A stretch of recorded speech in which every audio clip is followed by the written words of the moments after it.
Good afternoon, and welcome to the Full Scottish. My name is Brian Liddy, and it is Sunday, the 30th of March. I'd like to say that we're joined today on the programme this week. We're delighted to be joined by Hugh Marshall, the founder of Talking Wales. Good afternoon, Hugh. Hello, how are you? Good, thank you. It's a lovely day here in Glasgow. I hope it's the same where you are. And we're also delighted to welcome Stephanie Callaghan, SNP MSP for Uddingston and Bells Hill. Good afternoon, Stephanie. Good afternoon. Good to see you. Thanks for giving up a part of your weekend to join us. We really appreciate it. So we're going to start with today's Middle East update. At least 50,277 Palestinians have been killed and 114,000 wounded in Gaza since the 7th of October 2023. Hamas is reported to have agreed has agreed to free 5 living Israel hostages in exchange for a 50-day ceasefire. Negotiations are continuing as Israel steps up attacks on Gaza, with Israel's military admitting it had fired on an ambulance in Gaza.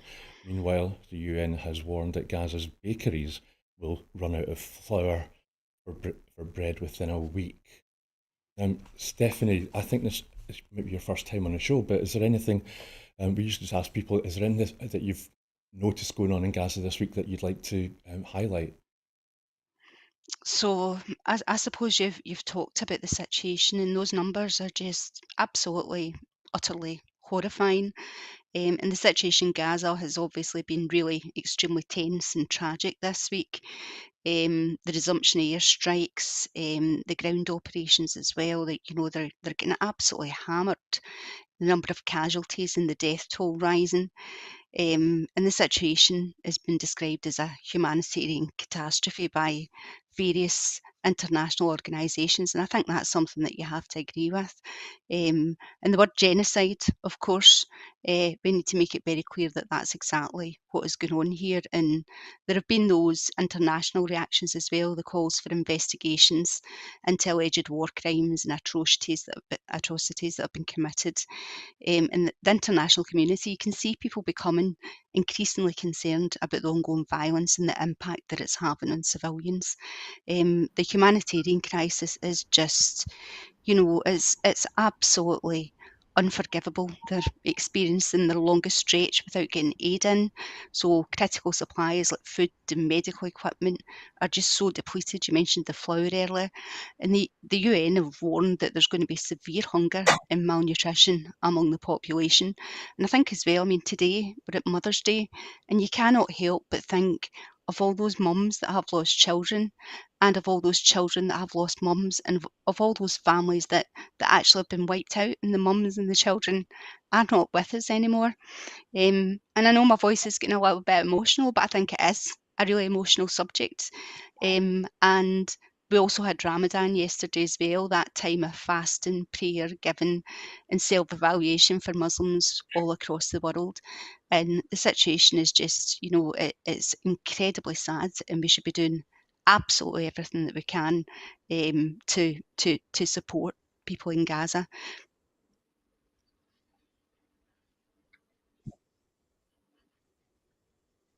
Dad?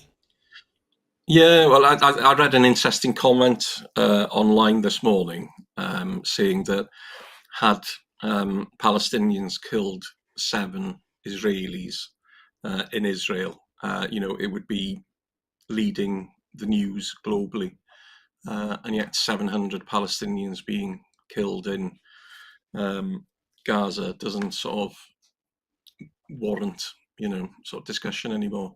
It's almost as if, the world's just given up. It's very, very sad. Thank you, Hugh.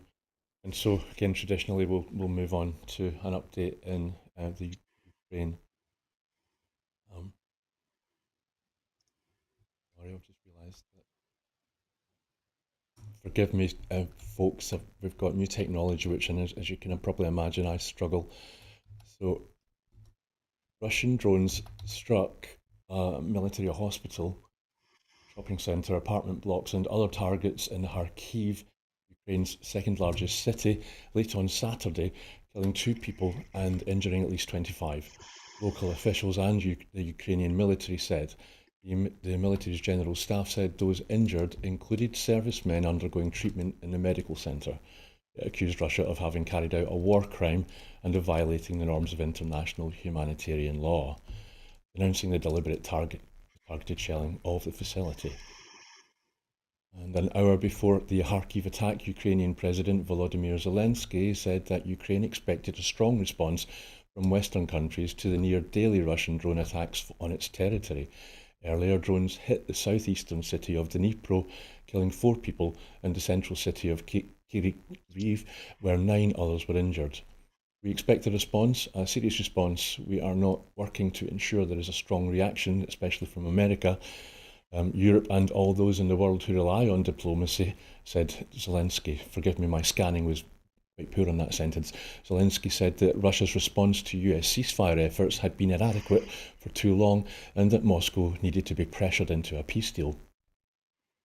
Zelensky also said Russia had launched more than 170 drones into Ukraine overnight, striking targets in the Dnipropetrovsk, Kyiv, Sumy, Kharkiv and Klemensky regions. He said that Ukraine was maintaining active measures to prevent Russia from advancing into Sumy and Kharkiv regions, and that Ukrainian forces had taken certain steps in Russia outside the Kursk region to ease pressure on Ukrainian troops in the area.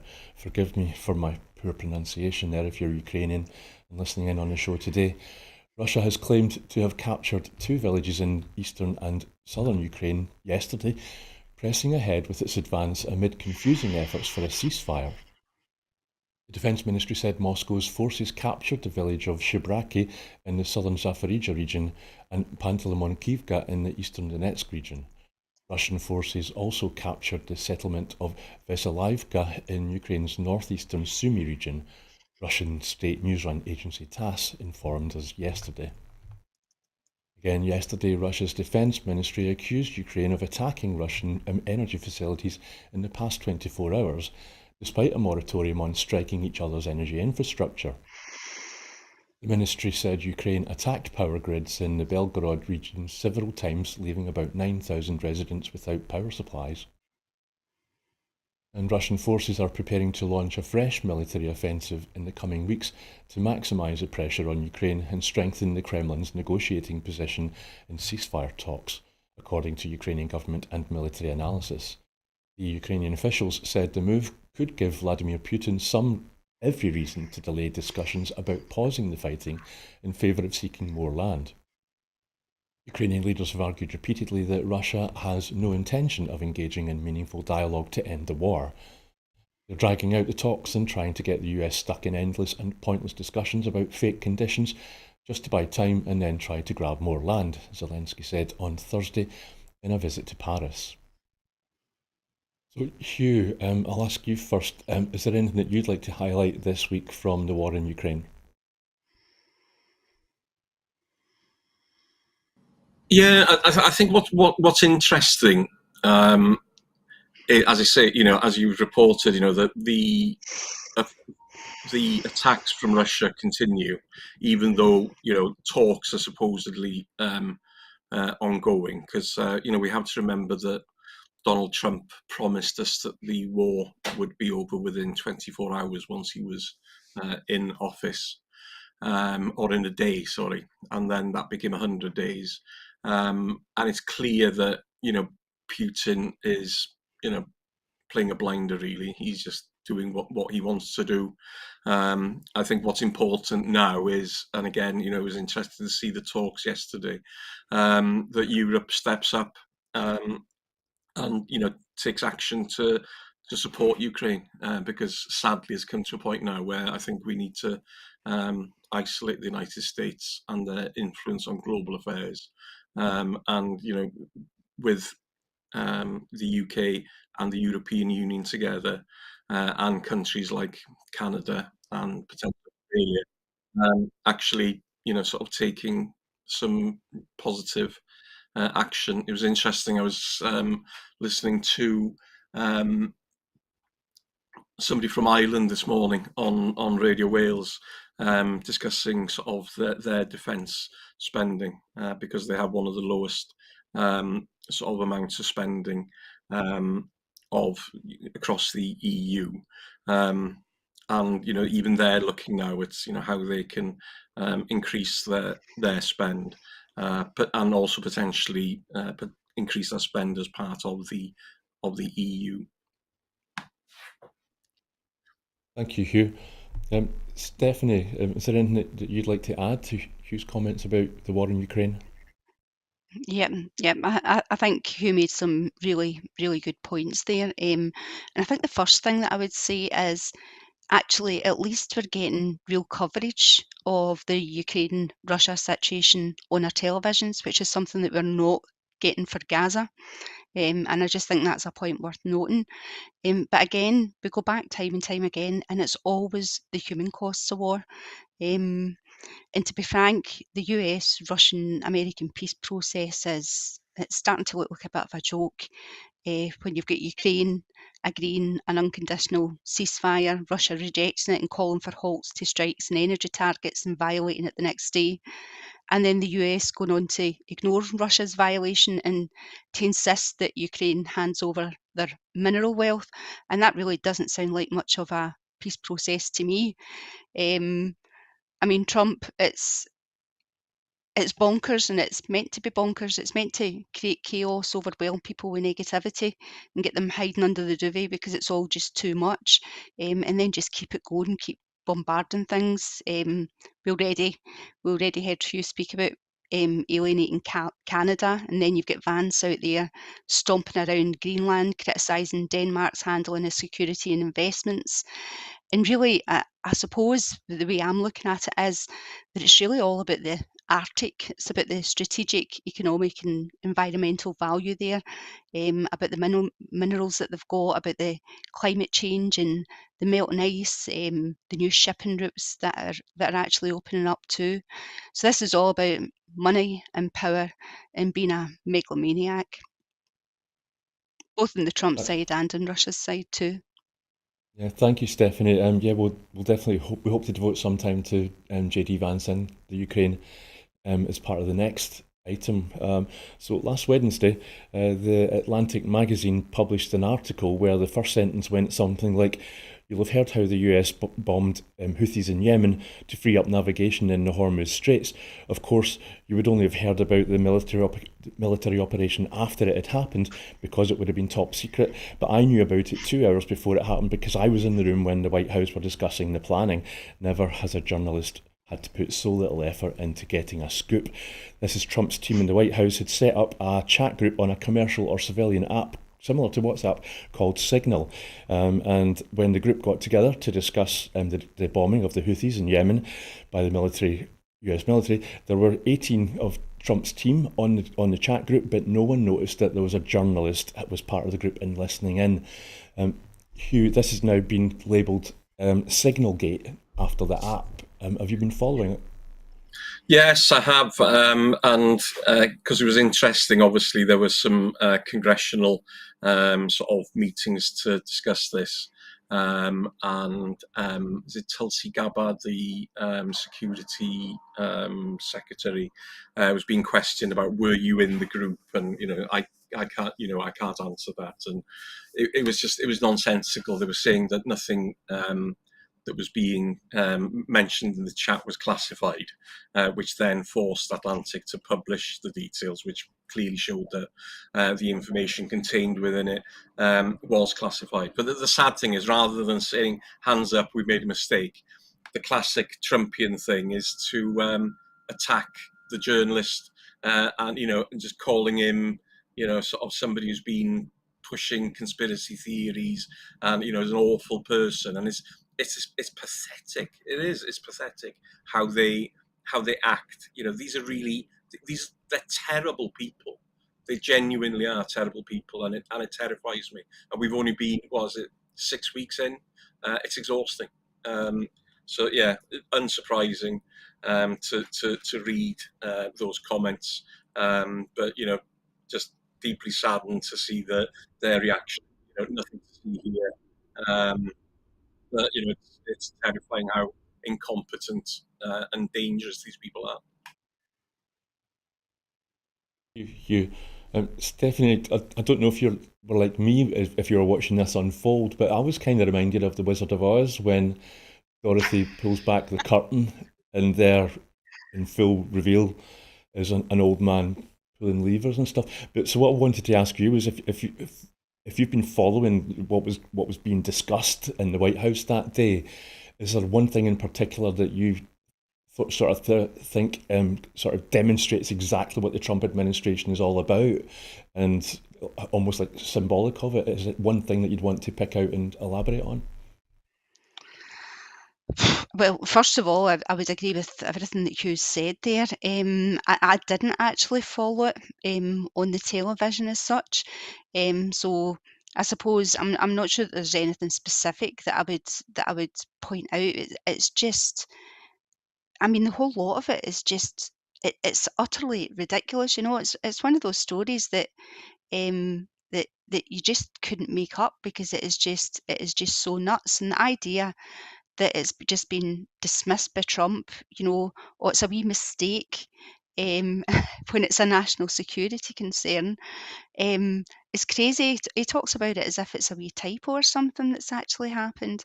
But I think the bottom line when you come to it is they actually don't really care.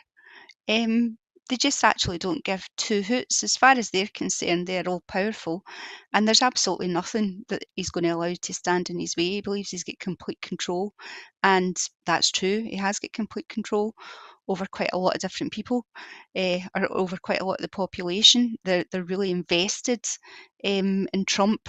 And it's very, very difficult as well, you know, to actually persuade people that they've been conned.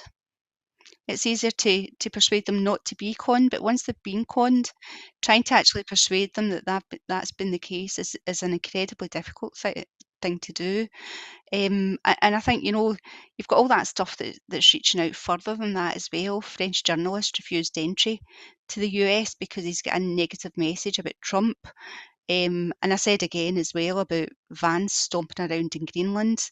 And then you've got Canada, of course, stepping back as well from the US and pursuing trade deals with us, with the EU, and with Australia. Um, I think I suspect, and I know Trump didn't have the best background. I know his dad was quite cruel, but my goodness, is he grown up to really surpass him? And where does this end? You know, does it actually end with Trump? What's going to come after that? Is it his personality that holds it all together, or are we just at the beginning of something much, much bigger, and incredibly dangerous that's going to last for a very, very long time? An excellent question, Stephanie. It's one that I actually asked somebody last week. Is like, for a start, do you think we're going to get fair elections the next time when it comes around? But anyway, Hugh, going back to the Signal Gate, there were so many things that were kind of raised eyebrows. There was the use of emojis by adults to celebrate human deaths in the Yemen, punch emojis and American flags and flex muscles. There was open hatred towards Europe, and Hillary Clinton was asked about it, and she said, "How much dumber can this get?" What might have made the whole thing also just seemed really unprofessional. I've got a note here that says the scandal might have been avoided if Hegseth could have consulted the Pentagon's legal authorities, the Judge Advocate Generals, aka the JAGs, but he couldn't because Hegseth had fired the top JAG officers of the US Army, Navy, and the Air Force 3 weeks before the Signal Group was formed. Nor did Hegseth or anyone else apparently think to include the Joint Chiefs of Staff who might have objected to the sloppy and illegal use of the Signal app, but they couldn't because Trump had fired them all in February. So is this like the Trump administration in a concentrated pure form? Yeah, and it shows the real danger because this is life and death. I think it was pointed out that they were going after one individual, and they took out a whole block of flats where his girlfriend lived. So we don't know we haven't had any reports on what the casualties were, but it wasn't some sort of stealthy attack on one individual. I also sort of read this week that Hegseth has been has had his wife, a former Fox presenter, in meetings, official meetings discussing defence matters. But as you say, they're out of control. But as I say, and I think that's why the rest of the West need to take a stand. Because we saw the mistake of Starmer, pulling out his letter. Oh look, Mr. Trump, I've got a letter from the King for you. And look at you can't invite somebody like that to this country. The way they talk about Europe and just the world in general. I said before that these are terrible people, and being a terrible person should have consequences. But at the moment, it doesn't seem to be the case. Thank you, Hugh. Uh, Stephanie, I promised you that we'd discuss Vance in Greenland, and we don't have very much time left. But a visit by the US Vice President and his wife to Greenland met with hostility by leaders after Trump's has threatened to acquire the territory in a show of national unity before Vance's arrival. 4 of Greenland's 5 parties signed a coalition agreement that states on page 1, Greenland belongs to us. So what was your thoughts about Vance and his wife's visit to Greenland earlier this week, Stephanie? Oh, I've got lots of thoughts on that, Brian. Some of them that I don't think I would say out loud. I mean, when you look back, the US established military bases in Greenland during World War II, and that was for good reason. Now, we know that the people of Greenland, obviously, as you've said, want to retain their independent governance, and they're quite happy being part of the Kingdom of Denmark. But there is, that possibility of the US trying a forceful acquisition. Certainly, they're not speaking that way just now, but that would be something that would be incredibly difficult. They'd be breaching international law too. So I suppose what you need to think about is, what's next. Strategically, Greenland is just in such a great strategic location, and obviously there's all the minerals and stuff there. But is it going to be diplomatic efforts to address Vance's issues around security investment? Are we going to see Greenland advocating perhaps for more autonomy or even independence? Are we maybe going to see strategic partnerships with the United States around military and infrastructure, or environmental and economic initiatives that will help maintain stability and sustainability in the region, or maybe even it's going to be a mix of all the above? But I don't think we can ignore either. That for Russia, the Northern Sea route is getting easier. So Russia are already there too, minerals, air bases, radar stations, missile defence systems, subs, some of them nuclear. And then you've got China with mining operations as well, trying to buy Arctic mines quite recently. And they're already doing quite a bit of extensive scientific exploration as well, so looking at the climate and the resources. And they're doing joint military exercises with Russia, and they've also got that joint strategic partnership as well around the shipping routes and infrastructure. So, aiming to create that profitable Arctic shipping route that's going to give China better access to Europe as well. So, I mean, there's lots to play for. There's really big implications for geopolitics and environmental sustainability. And I suppose the key question is, can we protect the Arctic environment and the delicate ecosystems that are there and promote biodiversity and sustainability? And Greenland are going to be a really important part of that overall overarching. Thank you, Stephanie. Hugh, we are already out of time on this, but maybe just quickly, do you want to maybe say something about Trump's tariffs and how that are coming heading our way? How do you think Starmer is going to respond to that, if at all? Well, Hugh, have you perhaps muted yourself? Sorry. Yeah, no, they were talking about the Labour government are currently negotiating a trade deal with the United States. But I think what somebody's pointed out is the danger is, if they cozy up too much to Trump, it's going to cost us with the EU, because even though relationships with the EU are much better these days, following the Conservatives going out of power, we still sort of basically Wales and England, sadly, stuck, the middle finger up to them and said, all right, we're going off on our own. So, the EU is far more important to us than the USA. And it's it's difficult and delicate situation. But, again, I would hope that Starmer would, grow a pair and stand up against, basically what is a bully who's using bullying tactics. Thank you, Hugh, and for your brevity as well. It's really appreciated. So, in her spring statement this week, Rachel Reeves confirmed cuts to the disability component of universal credit and to PIP. Disabled people across the UK have expressed fears that they're going to lose thousands of pounds every year, money which is intended to enable them to live normal lives and to be able to work. Stephanie, before I come to you on this, I don't know if you'll remember, back in 1983, Neil Kinnock led the Labour Party. He's now Baron Kinnock.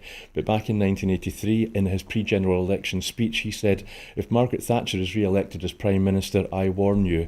I warn you not to be ordinary. I warn you not to be young. I warn you not to fall ill. And then I warn you not to grow old. And then in 2023, Kinnock gave that speech again to mark its 40th anniversary. And at that time, on the 40th anniversary, he said that it all come true under a Tory government. Do you think Kinnock could be convinced to give the speech again at the moment and say that it's all coming true with a current Labour government? Oh, I absolutely wish that he would, yes, because I think that's bang on. We've heard as well that Stammer's talking about his government being compared to Attlee's at some point down the line, and you're just listening to that and you're thinking, are you crazy? It's people have been Labour's big message during prior to the general election was about change. And what people took that to be was about giving hope to those folk who were really on their knees and really needed a bit of support to get their lives back together and to have that well-being, that happiness, that support back in their world. But it's been absolute gaslighting, and to be honest with you, I'm completely raging. And I mean, you've got plenty of people from Labour that are absolutely raging as well. It's just it's disgusting the way that they've been behaving, and they've basically, yeah, we got a few things from the statement itself, but they put all of it out there first of all to kind of test the reaction on it, and all this about a black hole is a load of nonsense as well. Of course, they knew what the financial position was. And I mean, if they didn't, why didn't they? Because John Swinney was telling them. He knew, I knew, you knew, we were all telling them. And after the Tories running this country down over a 15-year period, destroying people's health and their well-being and sucking the NHS dry, this is what happens. You end up with a population who are really, really struggling. And when you look back you look back to the end of the war when the UK was on its knees, what did Labour do at that point in time? They brought in the National Health Service and they brought in welfare because they realised the importance of actually investing in your own people, the people that actually live here. And that's what Labour need to be looking at doing now. They're going absolutely down the wrong path completely. And dare I say, they're worse than the Tories because they're sheep's in wolves' clothing and they're behaving in exactly the same way. And also, Margaret Thatcher would not have dared to take away those disability benefits, particularly for people that are looking for disability support and aren't necessarily unemployed. Thank you, Stephanie. Hugh, I was wondering if maybe you could maybe give us an update about what happened in the Senate on Friday when your First Minister, Labour First Minister, Ellen Morgan, was asked about Rachel Reeves' cuts. Yeah, it's quite interesting. A couple of points. So this morning on Radio Wales Sunday supplement to the weekly politics programme, Alan Davis, the Senedd member for Ebbw Vale, was on, and he was critical of the Labour government and their approach that they were taking with these cuts, because he was saying that he had a surgery on Friday and people were. This was a major concern for them, and he made the point quite rightly, in my view, that joining the EU would potentially have a huge sort of economic benefit straight away. But going back to the issue is that obviously an impact statement was made for Rachel Reeves to make decisions, but that impact assessment was England and Wales. So obviously Wales is quite different to England, and the Welsh government have asked for the details from a Welsh perspective, and they haven't got that information. And when Eluned Morgan was pressed on it, she came back with the rather amazing line is, "Oh, I'm sure they're terribly busy down there." Talking about Labour in Westminster. So again, it's just another example of where, we were told in the general election that Labour, both ends of the M4, Westminster and in the Senedd, would make a difference. The reality is, sort of Labour in Westminster are just acting as primarily an England-only party, and focusing on England, because obviously that's where they know they need to sort of keep the electorate sweet in order to try and stay in power. But, I don't know who's advising Starmer and Reeves, because they're clearly, they're living in some sort of weird bubble, that they don't realise that people are struggling, people are angry. And the issue is, what angry people do is they protest. And the way they protest is by voting for reform. We had Reform had their conference in Birmingham this week, launching the local elections, going on about small votes. There was no mention about local government. They were talking about potholes. We'll sort out the potholes. How? There's no. They say these things, but this is the trouble. When you've got a situation where people are struggling, services aren't functioning, and you've got an alternative party just saying, "Oh, we'll sort it out," without any plans or any costings. It's a dangerous situation, and Labour, are handling this really, really badly, in my opinion. Thank you, Hugh. Again, Stephanie, we're almost out of time on this, but as you're an MSP in Holyrood, Scotland's, we're told, is going to be losing £900 million. So how can Scotland influence Westminster's decisions? I mean, will you even be able to mitigate any of their decisions anymore with that cut? So I think it's, we're mitigating a lot already, and it's getting harder and harder and harder to find those funds. And when we're mitigating, that £900 million would need to come from somewhere. So that's something that the Scottish Government are going to have to look at in real detail, and see, how much of that money they can actually pull together, and how to invest that for the best support possible for people. Whether we're going to be able to mitigate it all entirely or not, I don't know yet, is the honest answer to that, and I don't think the Scottish Government knows that yet. So it is a case of sitting down and really looking at those figures and digging around, and seeing just how much can we possibly do. But I think maybe a really important thing to say is the fact that, the Scottish Government have legislated to have dignity and respect as the basis for taking decisions. For example, at Social Security Scotland, they've actually put that into legislation, so the decisions that they're going to make will be absolutely on that basis, with people at the heart of it. Thank you, Stephanie. So we're out of time on that. I was hoping that we'd be able to squeeze in something about BBC Question Time this week, which was incredibly fiery. Fiona Bruce, there was a question from the audience which said, who should plug the deficit, benefit claimants or billionaires? And a young fella called Gary Stevenson, a former city trader, gave an answer, said, tax wealth, not work, give these people a break, give their kids a chance, tax billionaires, of course you should. And I'd love to know why we're not taxing billionaires, but we really have to move on. As the latest figures show, a record 4.5 million children are living in poverty in the UK. Relative child poverty in Scotland is reduced from 26 to 22%. And I think I'm right in saying, and I'm happy to be contradicted, but I think it's the opposite is the case in England and the rest of the UK.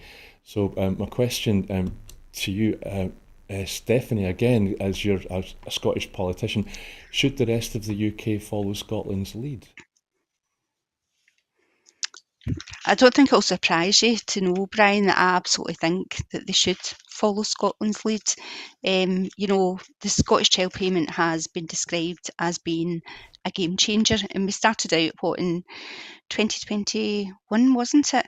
Looking at £10 a week for every child in the family. And we increased that the following year. We doubled that, and then we added a bit more on again. So it went from 10 to 20, and then from 20 to 25, and we've now £27 and I think it's 15 pence that we're at there. But it has been an absolute game changer. It has lifted loads and loads of kids out of poverty, and it's money that's going directly into families' pockets. So there are no strings attached to that there. If they're getting qualifying benefits, universal credit, income support, or child tax credits, then there is that entitlement to it straight away. And of course, it is now for under 16-year-olds as well. So absolutely, I think they should be following that lead. The evidence that the Scottish Child Payment provides is incredibly clear, and they're crazy not to. That's if they really wanted to tackle it. Thank you, Stephanie. Hugh, is there any sign in the Senate that the Labour government there are going to follow the Scottish government's lead when it comes to? Yeah, the problem in Wales is we don't have the same economic levers as you've got in Scotland, and you're right to say that the poverty levels. I think it's 30% for the UK. England is 30%, Scotland 24%, Wales is 29%. But the worst part of it is under the forecasts. I think in Scotland, child poverty is in the next 5 years is likely to continue to decline, whereas in Wales it's going to increase. So from the 29%, I think in 5 years' time, they think that figure will be nearer 33, 34%.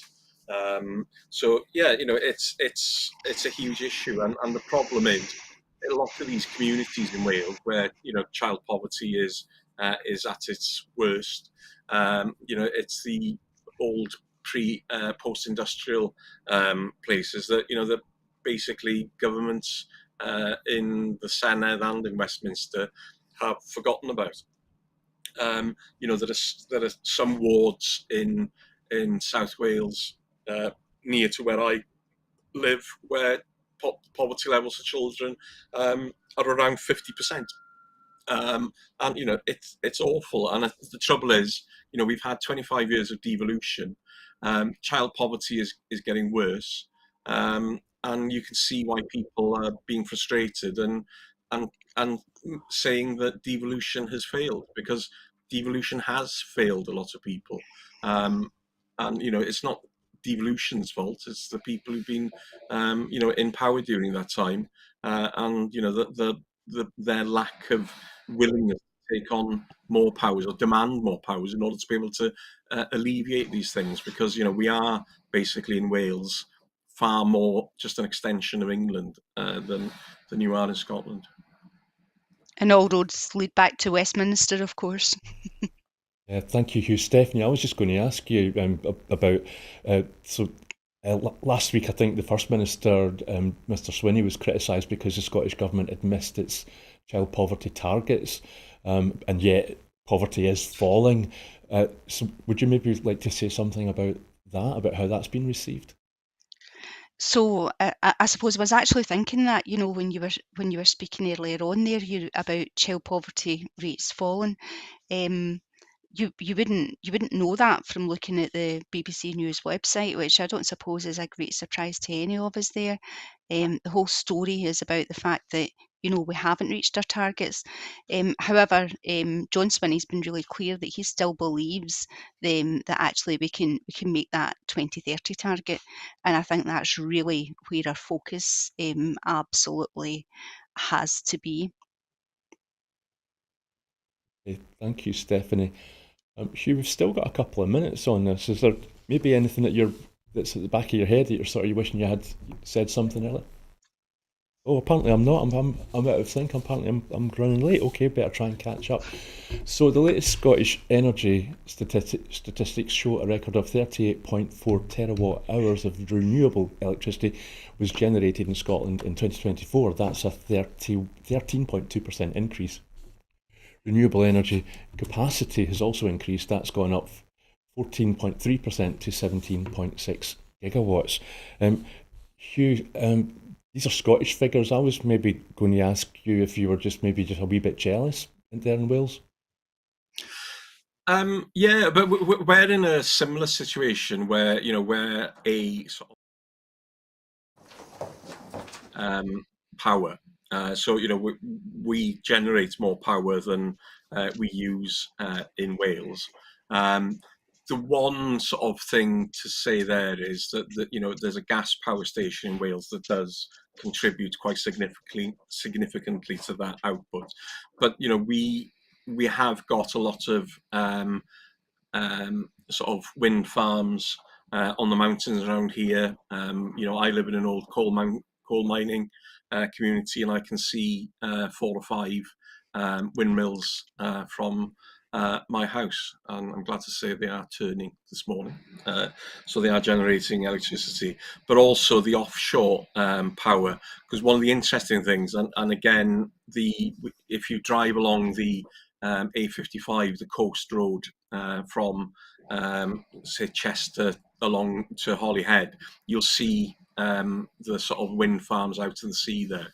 But I think those are actually in what's called Liverpool Bay, and I think the power from there actually sort of comes inland partially into England as well. Yeah, but there's huge potential here for power, but again, the issue is it's all extractive.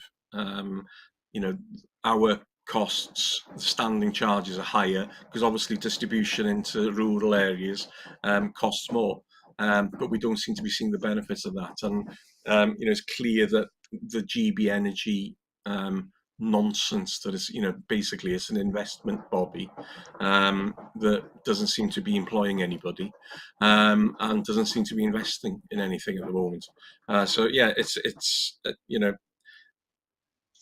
the sooner we get sort of independence, it would give us energy independence. We could actually sort of make a difference to people's bills. But as it stands at the moment, Westminster decides where the power goes and who pays for it. Thank you, Hugh. Stephanie, as a politician in the Scottish Government, if we're reading the news up here, when it comes to energy, renewable energy, and how we produce more than we need here in Scotland, there's quite a lot of sort of like other news stories that often are connected or bubble underneath. I'm going to name a few, and you can pick the one that you think is maybe most relevant. There's North Sea oil, for a start. There's the idea that the Westminster government want to foist nuclear power stations on Scotland when Scottish Government is against nuclear energy, and do we need it? The way the national grid's organised makes it more expensive for the energy-rich parts of the country, as in Scotland. It makes it more expensive for them to get that energy onto the national grid.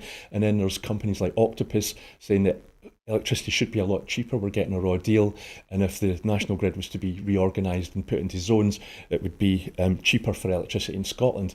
Is there any one of them that you'd like to go with first?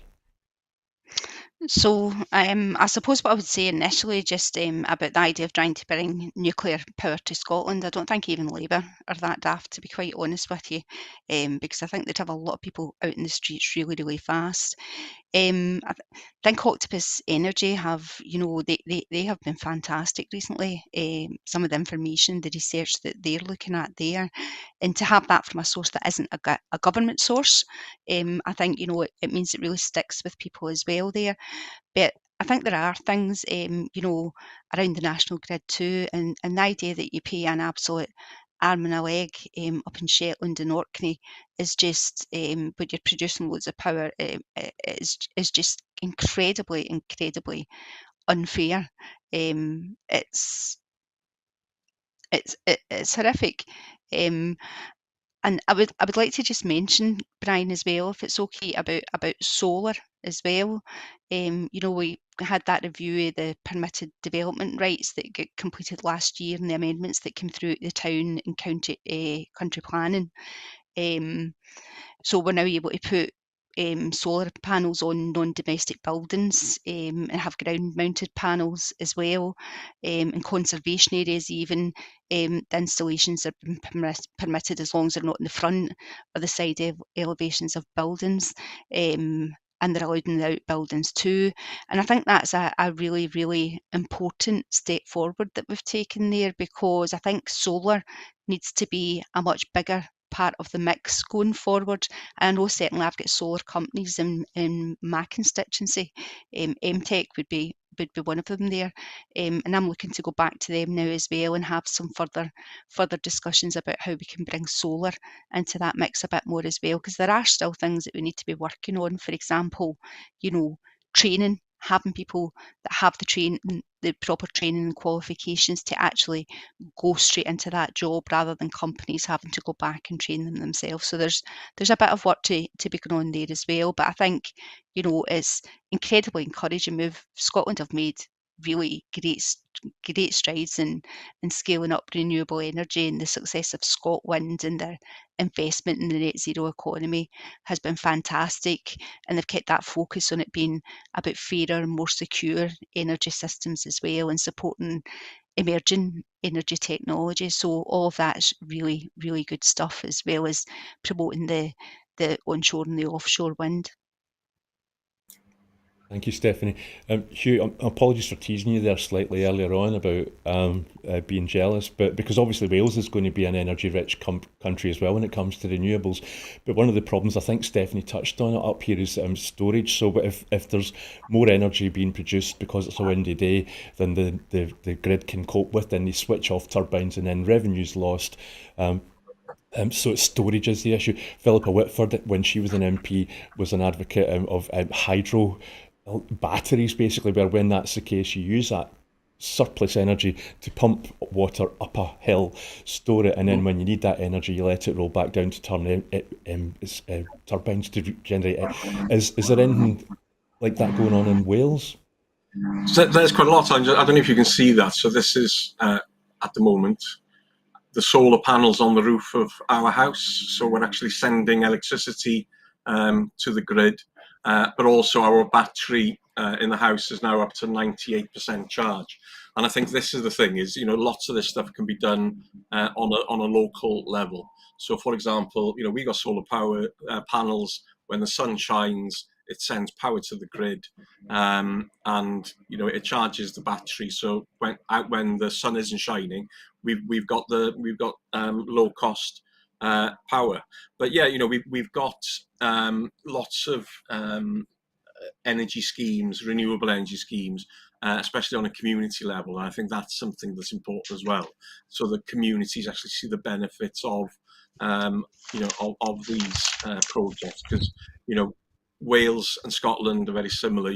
We've got lots of rivers that are constantly flowing. So there's this energy that exists in nature, and we should be making more use of it. And obviously, one of the biggest hydro projects in the UK is up in Llanberis, Electric Mountain, where it was at the time, I think it was the biggest hydroelectricity scheme in the world. And basically they use cheap electricity overnight to pump the water to fill the lake, and then that water then is available. So back in the day when Coronation Street, when the adverts came on, and everybody put their kettles on, they could support the grid like that. So we've got a history of it here in Wales, but definitely we need to be doing more of it. And I agree completely with the solar.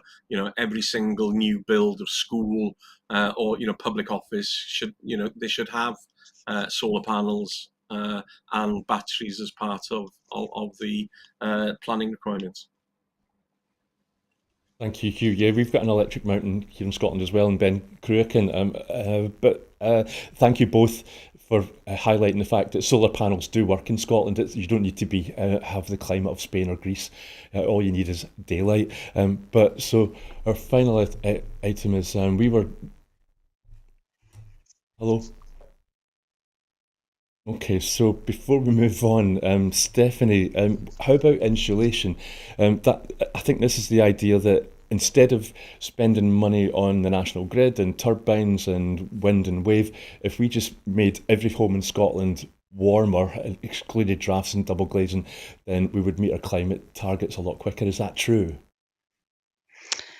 So absolutely, that's got a part to play, and it's actually been a big part of things for quite a long time. I remember certainly being a local councillor, and it's still work that I'm hearing about that retrofitting of buildings that's going on. I mean, that's still forging ahead, and the kind of looking at the specs for new building as well there, looking at insulations, looking at different types of buildings that aren't using the energy when we're building just now. Legislation is changing around those things. The legislation has really made that a lot stronger, not just for social housing, but for all housing altogether. So I think it's very important, and I think it's something that we're definitely moving in the right direction with, and it's something that we keenly have our eye on. And then I would certainly say as well, Paul, the minister responsible for that, is very up in this stuff, in the information. Very good, and very knowledgeable on this topic.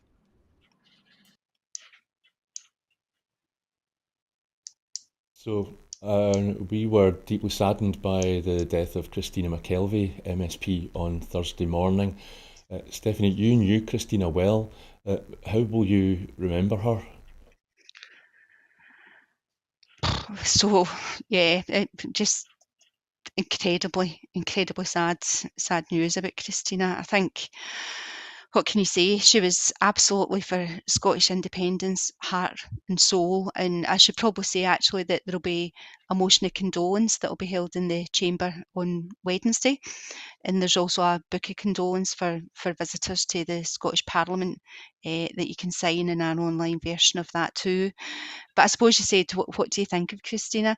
I think this must be one of the few photos that you've put up, Brian, where Christina doesn't have a huge smile plastered across her face, because as soon as you think of Christina, that's the image that you get in your head.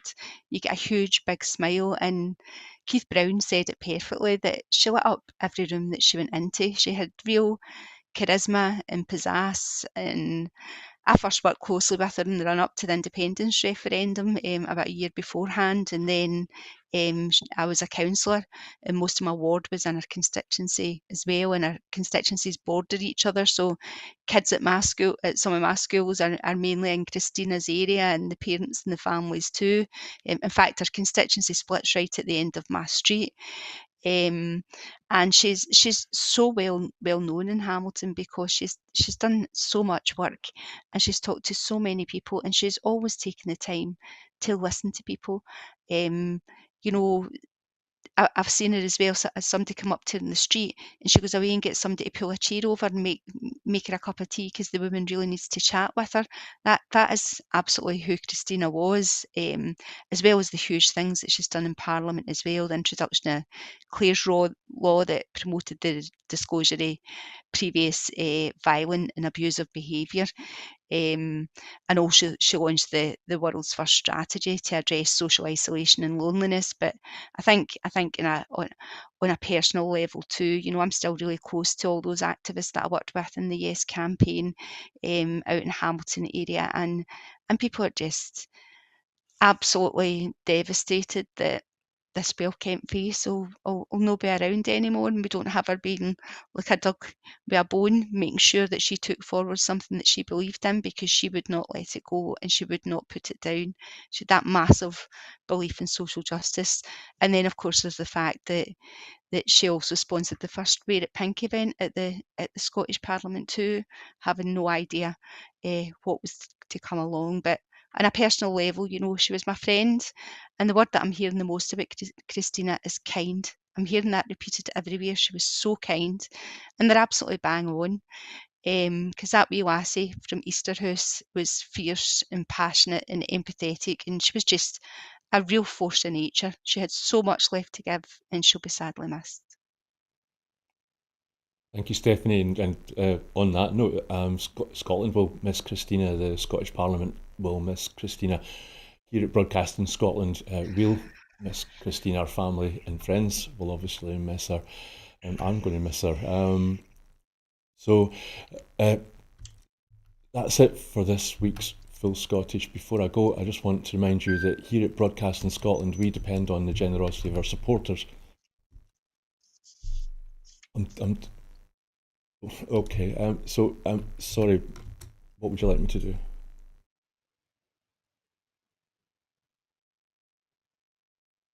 Stephanie, thank you very much for giving up a huge chunk of your time and for letting us know your personal thoughts about Christina. Hugh, likewise, again, we'll always appreciate your perspective from Wales. Thank you. Thanks for having me, Brian. Okay, thank you. I'll go and enjoy my Mother's Day. Yes, happy Mother's Day. I should have said that at the top of the show. Thanks for reminding us. And we'll see you all again sometime. Thank you. Goodbye.